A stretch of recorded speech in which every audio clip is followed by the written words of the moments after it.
Hi there and welcome to today's vlog. It's not been a particularly exciting day today so far because I had to go to what's called Synod. It's a gathering of people from around the Methodist area, the Sheffield district. Unfortunately, when you retire as a minister, there are two main synods which you no longer have to go to, but the minister's synod you're still expected to go to, so I had to go along today. And as usual, it wasn't widely exciting, not as bad as some have been. But anyway, I've come through that relatively unscathed. But I don't want to talk to you about Synod today.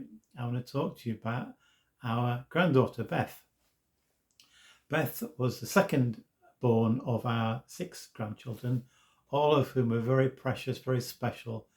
They have developed their unique characters. And Beth is a lovely young lady. As she's growing, she's developing, as they all are, as they grow, and their characters develop and all sorts. It's been great to see how each of them are growing in different ways, and they love being together, all 6 of them. Anyway, Beth sent us a message 2 or 3 weeks ago to say that she'd been selected by her school to take part in a cross-country competition which was going to take place at another school. And Beth apparently had come second in her school in her year, and so she was chosen as part of the team. I don't think Beth would say that she's fantastically gifted naturally sports-wise, though she's got some wonderful gifts in other ways, but she's often willing to give things a try. So along we went last Saturday morning to one of the schools in the Doncaster area that's got some good grounds for the cross country, and we got there and there's quite a lot of parents and family watching on, and a couple of races went off.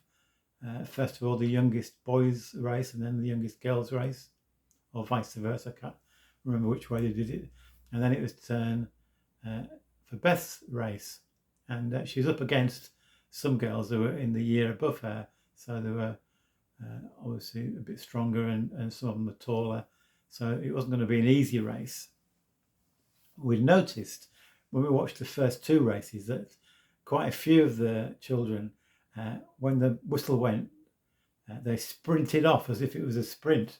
But of course, a lot of them, by doing so, used up a lot of their energy, and so later on in the race they were really struggling. Some of them had to walk at least for a time, so they kind of didn't evenly pace themselves. So we told, I think that Steph, our daughter, told Beth, just go around at a steady pace. Don't try and overdo it to begin with and wear yourself out.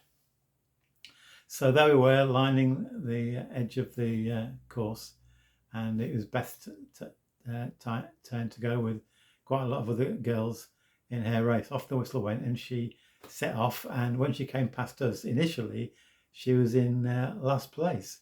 Well, I thought, well, Mo Farah used to often, when he was racing on a track, begin in last place, and surely he would slowly he would pick his way through the field and often win.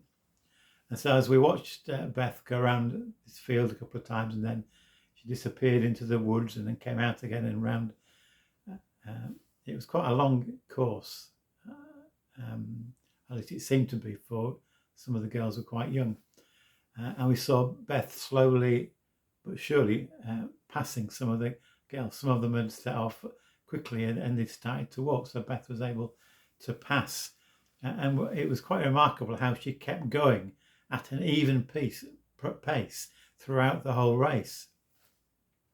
Didn't try and overdo it, didn't stop or complain, and as she passed us once, it was obvious it wasn't an easy race for her. And then when she came round into the final strike, she picked up her pace and began to run hard for the finishing line. Now, she didn't win the race, she didn't even come in the top 10 or whatever, but we were thrilled with the way that she really kept going throughout the whole race, kept pressing on, and when she finished and we gave her a hug and huge congratulations, and said to her it wasn't for her the winning that was the important thing. It was the doing your very best to press on and keep going. And I thought to myself as I was thinking about Beth's achievement of that passage in St. Paul's letter to the Philippians, where he sometimes uses the illustration of an athlete, and he says, I press towards the finishing line to win the heavenly prize which God has called me, to which God has called me in Christ Jesus. And the Christian life is not usually a sprint, is it? It's more like a marathon. And we're called to press on, to keep going when the going's good and when the going's tough, knowing that God is with us. Jesus said, I'll be with you always. He gives us his Spirit. So when we're going through a tough time in our Christian life or in life journey, let's press on. Let's keep our eyes fixed on the goal to which we are called by Jesus, to follow him and to live for him. So some thoughts for you today. God bless you. Thank you so much for listening.